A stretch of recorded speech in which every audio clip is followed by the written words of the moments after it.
સરદાર પટેલનો સવાલ: શું ભારતના મુસ્લિમો પર ભરોસો કરવો યોગ્ય છે? સરદાર પટેલના અસલ અવાજમાં. મુસ્લિમોનો ભારત પ્રત્યેનો વફાદારીનો ઇતિહાસ જ શંકાસ્પદ છે.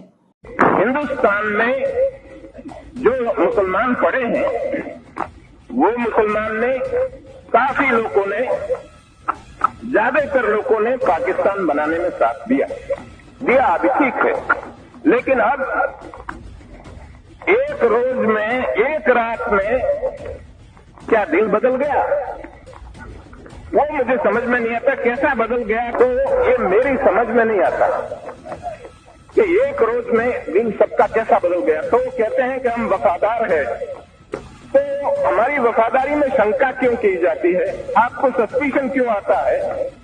तो हम कहते हैं भाई हमको क्यों पूछते हो, आपके दिल को पूछो, भीतर पूछो, हमको मत पूछो। આજે પણ કેટલા મુસ્લિમો સાચે હિન્દુસ્તાનને પ્રેમ કરે છે કે ફક્ત મઝહબ માટે જીવે છે?